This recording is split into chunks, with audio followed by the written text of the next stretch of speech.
the people that just don't give up easily. Question? Yes, my dear. Vivian? Hi. It's been 20 years. Oh, excuse me, 10. Feels like 20. So like... Come on, see now, she can't be a voice actor. I put the mic in her, she goes... I promise it won't bite you. He might, but this will not. I first saw you in, heard you in anime, like Being Angel, Full Metal, and Yu Yu Hakusho when you did like the you were Rishimon Yu Yu Hakusho. Yes. So like, how have you as a voice actor, you feel you've changed from back then in the early 90s to now? Wow. Oh, I love it when it's nice and loud like that. Thank you. When I started voice acting, I had no idea what I was doing. I loved acting. But you know, if you're a stage actor, right? If you're a stage actor, you have many ways to communicate. You have many, many tools at your disposal to communicate your character, right? I could walk on the stage and purely the way I walk, I don't have to say a word. You'd be like, oh, this guy's arrogant. That's an arrogant character, right? Or the way I stand, my body language, my posture. You as the audience would be getting information about the person, the character that you're watching on stage. Or my costume. What am I wearing? Or my facial expressions. This motherfucker. I don't have to say a word, but as an actor on stage, I could communicate a great deal to you about who I am without ever speaking a word. But with voice acting, you don't have any of that. All you have are whatever sounds come out of your mouth. And so when I started, I don't think I fully understood that. And so I think over the years, I developed a better understanding of what I needed to do to communicate through my voice, as opposed to, you know, the other ways that an actor would be able to communicate. I've grown a lot. It would be interesting to go back and watch some early things and think, oh my gosh. Because, you know, it was a new thing. It was really strange. It's strange to see your voice come out of an animated character's mouth. I still find it weird sometimes. And there'll be certain things that I'll do and be like, that works really well. I feel like that voice is coming out of that guy. But then there'll be other times I'll be like, that didn't work. That didn't. But I've learned a lot.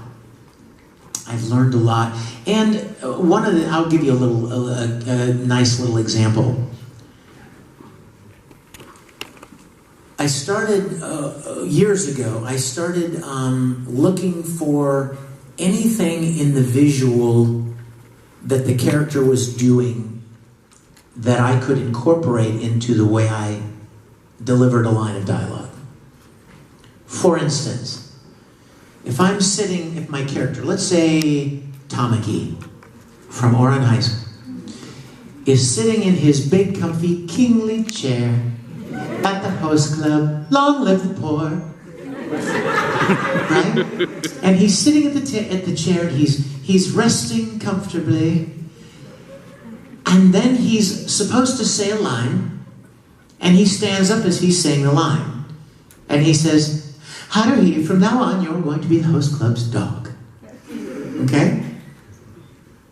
Seems pretty straightforward, right? So what I started looking for were physicalizations that I could work into my performance to help connect me to the character on screen. Like this. Haruhi, from now on, you're going to be the host club's dog. Did you hear it? Just that little bit of effort sound as I'm getting up. Now, you don't have to do that, right? I'm not getting up, I'm standing in a booth, right, in front of a microphone.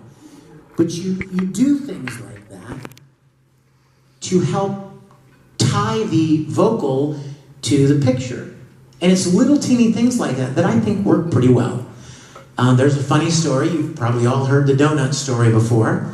When I was playing Edward Elric, there was an episode where, do you remember the episode in the original series with the two brothers that were pretending to be Edward and Al, the other brothers Elric?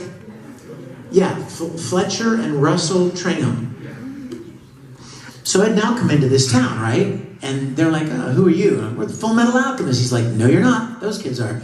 And Ed gets in a fight with the one kid. You guys remember this?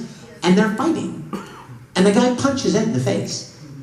Well, in the next scene, Ed's cheek is all swollen up, and he's laying against Alphonse's armor because it's cool and it feels good on. Well, as soon as I saw that scene, I'm like, if my cheek were all puffed up, it might change the way I sound. So I asked if I could run to the vending machine. And I ran to the vending machine room and I bought some of those little tiny donuts. A packet of the 6 powdered sugar donuts. And look at the size, is perfect. And it's puffy. It's not like hard, you know what I mean? It's like Doritos or something. It's puffy. And I stuck one in my cheek and I jumped back in the recording booth and I started recording the lines. And it just very subtly changed the tone of my voice because it made me sound like my cheek was a little, swollen and puffy. You don't have to do that, but it helps to connect with the character. Question? Yes, ma'am. Hi, yeah. You probably thought, I'm all the way in the back, he's never going to call on me. Hi, what's your name? Hello, Nicole. Everybody say hi, Nicole. Hi, Nicole. Hello.